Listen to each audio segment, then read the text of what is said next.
Okay, welcome back to Our Nation This Week at the News Forum. I'm Faytene. Right now, I have with me the Honorable Stockwell Dave, former Leader of the Opposition, former Minister of Public Safety and Emergency Preparedness. Mr. Day, thank you for being with me today. Great to be with you. So let's talk COVID-19. It's what everybody's talking about, everybody's concerned about, obviously, right now. Let's talk about the question of where does this end? Do you see an end in sight for what we're facing as a nation right now? Well, that's a great question, and I'm sure it's got everybody focused. I know it has governments focused around the world. We're seeing some countries that are reporting a decrease in the rate itself in terms of number of people who are testing positive, and also in terms of rate.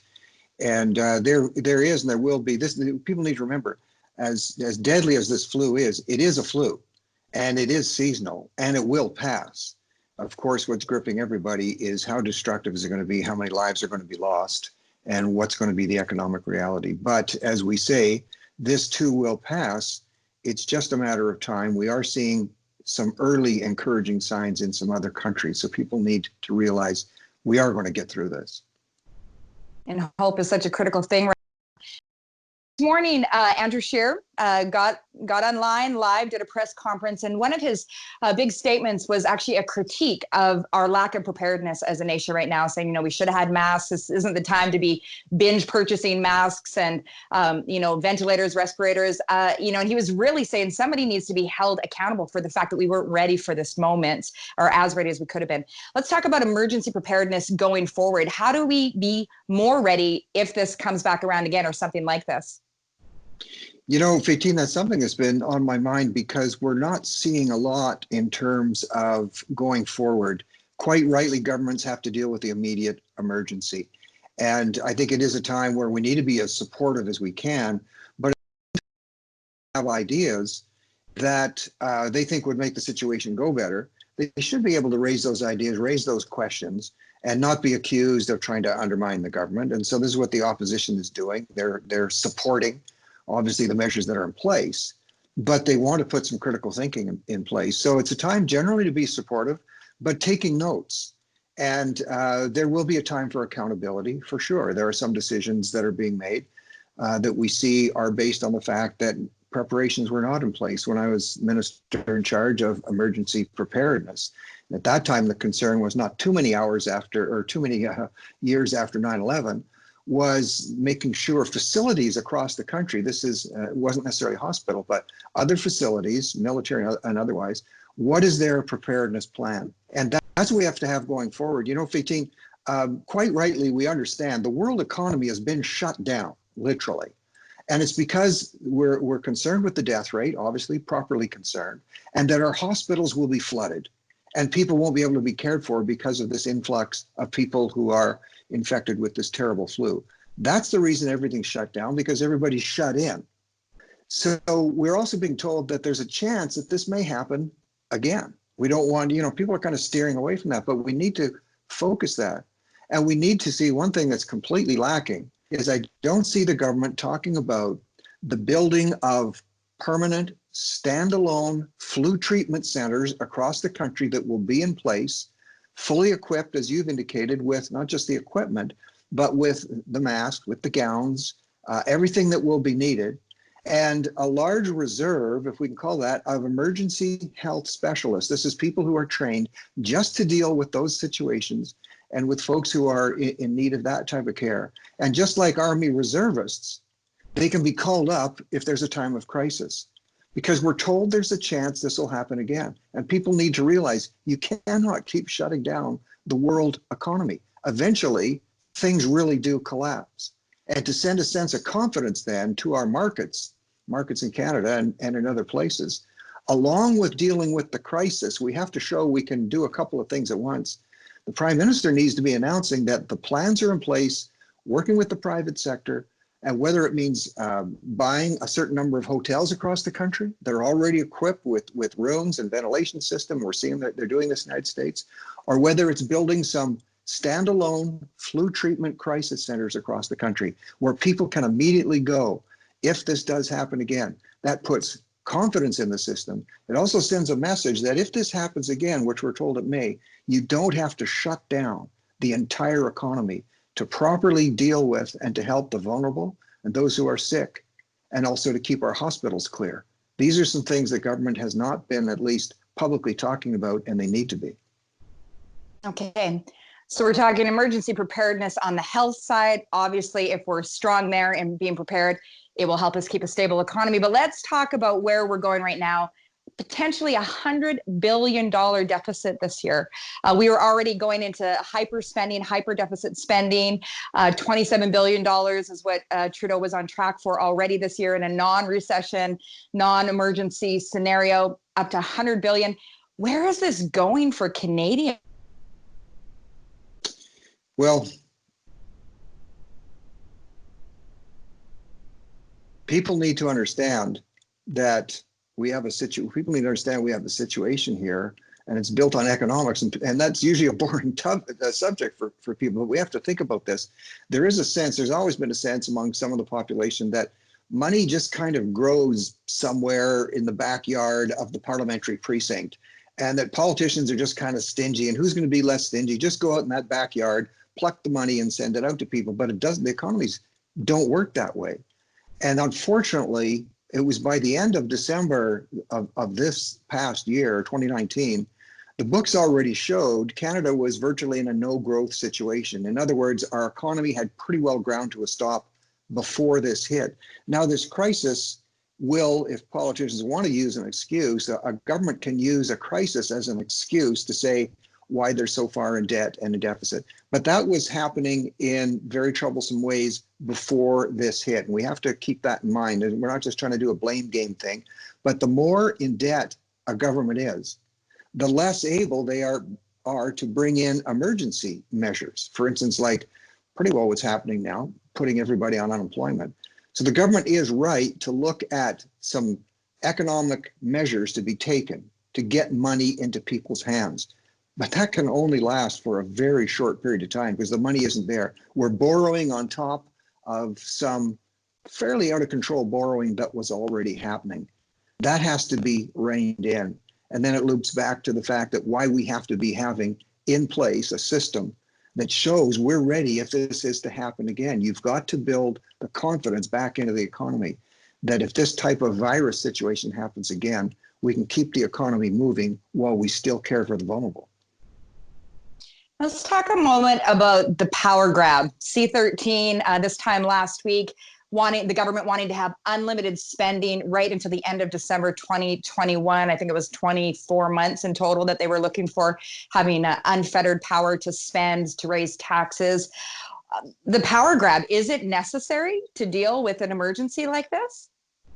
It's completely unnecessary. And I have to say, Faytene, when I heard the first reports, when I heard the opposition, because as your viewers will recall, Parliament was being called back in for a day to deal with some of these measures. And then we were getting these notices, in the wee hours of the morning, that the government was planning, asking, or demanding, and was going to take, I'll call it usurp, the reins of democracy for 21 months to be unaccountable in terms of spending and taxation. I have to be honest with you, Faytene, when I first heard that, I said it's not true. This is opposition just coming up with scare tactics. No democratic government in their right mind would ever attempt something like that because people would go into shock.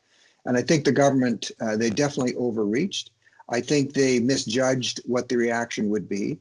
And as I've done the scan of at least democratic nations around the world in terms of how they're responding to this particular situation, I don't see another democratic nation that tried to go to take power for 21 months without being accountable. It's simply, it almost goes beyond belief, and it doesn't build assurance in people's minds. It actually builds a great cause for concern. So thankfully it was stopped, but it just does show that in a democracy, a government needs to be held accountable. And I might say, Faytene, you and I and others, I've been on business calls for the last couple of weeks, just like this on Skype, very advanced, sophisticated calls where there are votes that take place, where people have the opportunity for input. I've been on Zoom calls where you have hundreds of people and yet the meetings are held in an orderly way. Everybody's identified. You can see who's talking. There is no reason in this day and age that a virtual parliament could not be set up, that a system could be in place where parliamentarians can all be called together. And as a matter of fact, the entire world can watch while parliamentarians have their deliberations. There's no excuse for not having accountability. And this was unnerving to see a government try to go for, as you said, almost 2 years to try and overrule democracy for almost 2 years. That was unnerving to a lot of people. Of course. And thank you for correcting my math there on the 21 months, not 24 months. But okay, but right on the heels of that, they're making announcements about employing the military to enforce quarantine measures, to make sure things stay under control. You know, that's kind of equally unnerving, you know, when you're talking. And again, let's talk about your public safety background, emergency preparedness background. Is employing the military to enforce quarantines, is that something you're seeing other third or first world nations do? Well, we're seeing some things happen in non-democratic nations that cause a lot of concern. Our military, the men and women in our military, and I might add also first responders generally, and you know, these are people who are stepping up in this very difficult time, whether it's policing, whether it's healthcare services. They're exposing themselves to a much higher possibility that they're going to contract this virus. And so we want to give full points to that. And I might add also in the private sector, people working in grocery stores, people are still working at gas stations. These are folks who are stepping up to serve. They literally are. Let me throw this out just as an aside. I think we need to right now, the government needs to be thinking, because we're talking about, you know, as we move ahead, developing a citizen bravery medal unique to this situation that'll be awarded when this is over to everybody who has stepped up, put themselves at risk to serve. And so that gets us to the question on the military. Some of us are very concerned about the loss of liberties. Now, first of all, we have to be addressing the immediate emergency, and the government is correct in doing that. Second to that, we've got to be careful about overreach. There's always going to be the story and the pictures, unfortunately, of a few jerks out there, and I do mean jerks, who are doing things they just shouldn't be, whether it's completely ignoring government orders, trying to take advantage of people who, online, whatever it might be. Should we use the military in situations like that? If it really came to widespread civil disorder and a complete civil chaotic breakdown, then there might be a case for that. I don't think that's going to happen in Canada. It's certainly hasn't happened now. We have seen situations where people have gotten so upset, like losing the Stanley Cup in Vancouver, where riots can happen and break out. So we have to be vigilant. But I'm concerned about the message being sent that on the one hand, we have authorities and we have our public safety minister and others talking about releasing large numbers of people from prison because they're worried about overcrowding. Okay, I understand that. At the same time, Faytene, I can tell you, I've been talking to people on the street in Vancouver. I'm talking about people living on the street in Vancouver who are talking about the fact that now fentanyl is being made available for free for anybody on the street. At the same time, very little is being done about social distancing in that particular community. And I visited some of these folks 2 weeks ago, right in some of the tent city locations on the east side in Vancouver. So on the one hand, it seems to be in the mind of citizens, we're saying, you know, lawlessness might be allowed to happen for a while. On the other hand, they're talking about the picture citizens are getting, unfortunately, is the picture of Granny getting arrested by a soldier while she's out walking the dog because she hasn't been properly cleared. So government has to, quite rightly, ask people and put certain elements in place to get people to self-quarantine and to take the proper measures. And a large percentage of the population is doing that. When you talk about now, or when government talks about having the military ready to step in, again, it's a dangerous overreach. We've got to be careful. Most people are actually wanting to get through this, and the vast majority of people are abiding by the guidelines. Of course. Now, I want to pivot back to the economic conversation here just for a moment. Let's talk about Alberta. Premier Jason Kenney just announced over $1 billion for infrastructure spending to get the pipelines moving post-crisis. He's looking at where we go after the dust settles on COVID-19. Is that the right approach? And any commentary on Alberta's unique battle right now as oil prices are plummeting. It's almost like the perfect financial crisis storm. What do you do if you're Jason Kenney right now? You're asking me personally? Well, after praying, what do I do? I can't even imagine I can imagine what he's going through. I was the Minister of Finance in Alberta, and we went through a tough time, certainly in the 80s and the 90s. And in those days, I remember predicating a budget on oil being at, as low as about $14 an hour, $14 a barrel, and sometimes lower. And now we're talking $3 a barrel. It is completely beyond comprehension. The economic hit, Alberta was already taking it.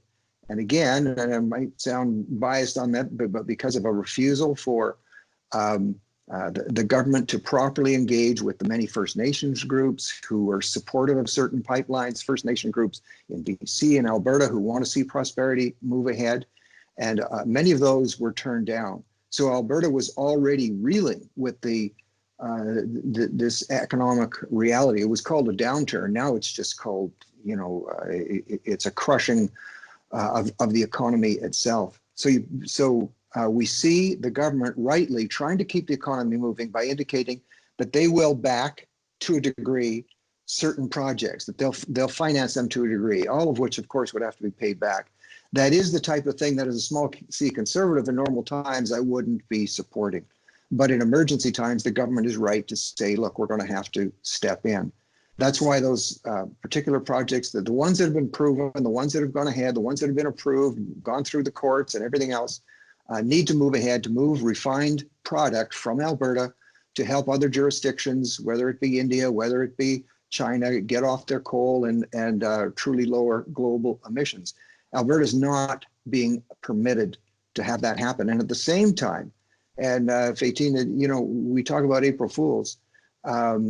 April 1st is a date that the government had announced, and that they are going to go ahead with the increase to the carbon tax, a 50% increase on an industry that is beyond just crippled right now, on an industry that is on life support, if you want to use the COVID metaphor, is struggling for every breath.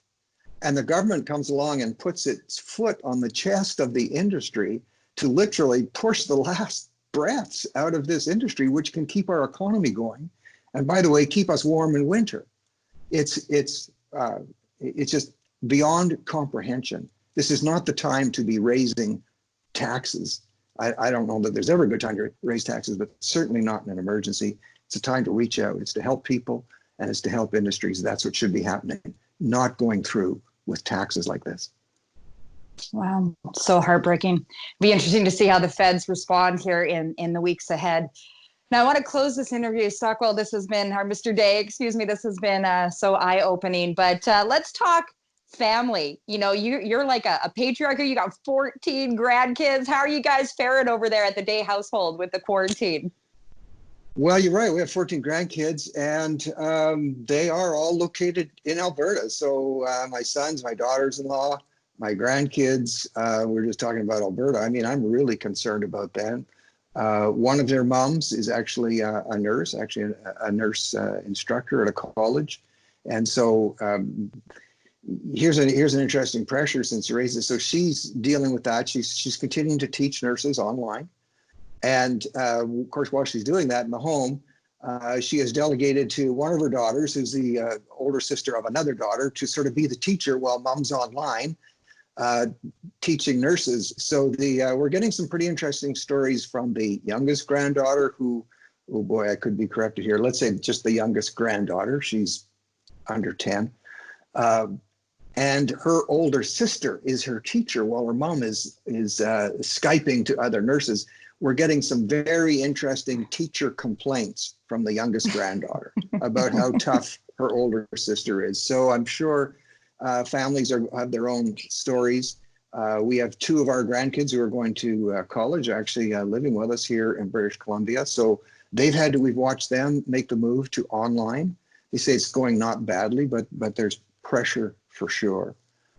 Families, this is on the one hand a tough time for families, but it's something that in many ways is bringing families together. Families are sitting around, as I'm hearing, doing strange things like having a meal together. Who knew that that was a good thing to do?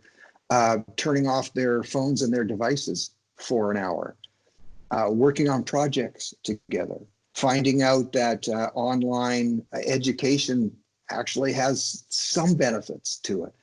This is a social change that we're going through unlike we have never seen in our lifetimes. And my heart goes out to families because, as you say, we have families, we have grandkids, we know what people are going through. So stay together, encourage each other. Those who are people of faith, of course, we encourage them to rely on their faith. Those who are not people of faith, rely on each other anyway. And we will get through this. This will pass. We need to gain the tuition value from mistakes that we're making in the process right now, and prepare ourselves for the possibility. We have to have our eyes wide open of this happening again. The Honorable Stockwell Day, former Minister of Public Safety and Emergency Preparedness, thank you for being so generous with your time today. Thanks for your interest. Good talking with you.